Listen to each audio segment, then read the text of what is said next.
This is In the News in VOA Special English.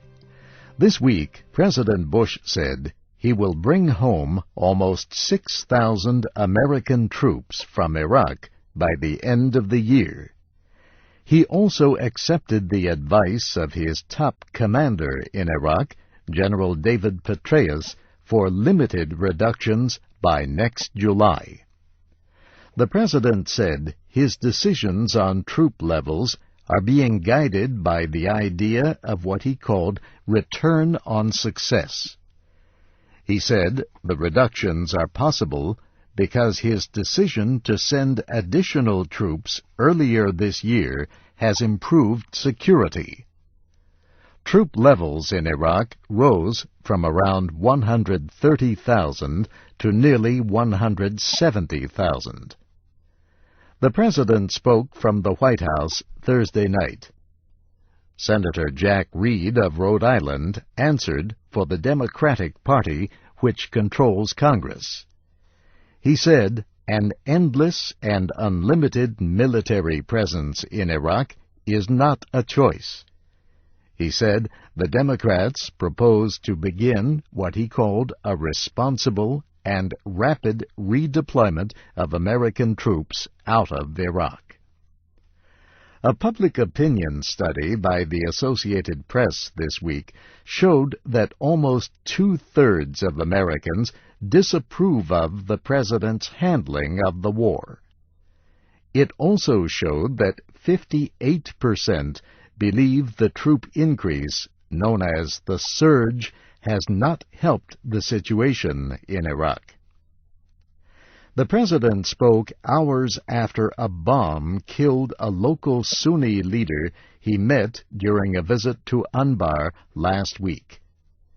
Mr. Bush called him one of the brave tribal sheikhs who helped lead the revolt against al-Qaeda in that province.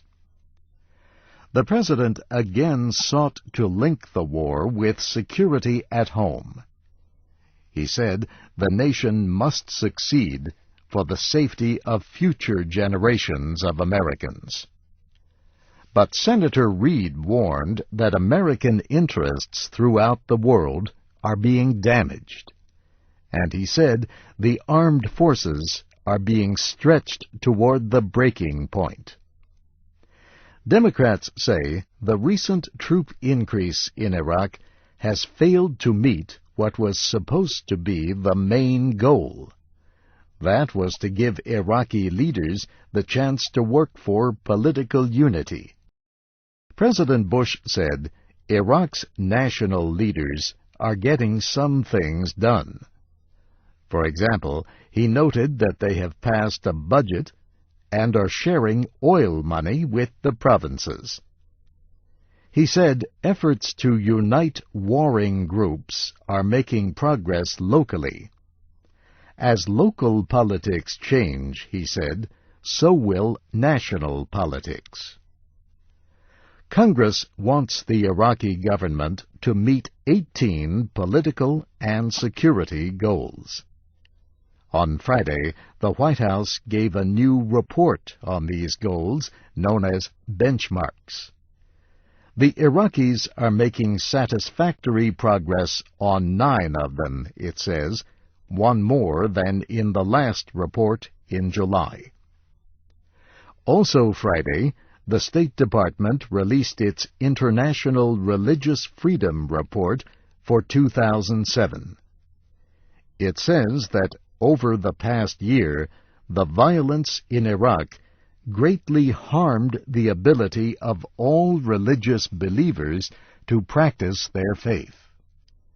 It says many individuals were victims of kidnapping, killings, and other abuse because of their religious identity. And that's In the News in VOA Special English, online at voaspecialenglish.com. I'm Steve Ember.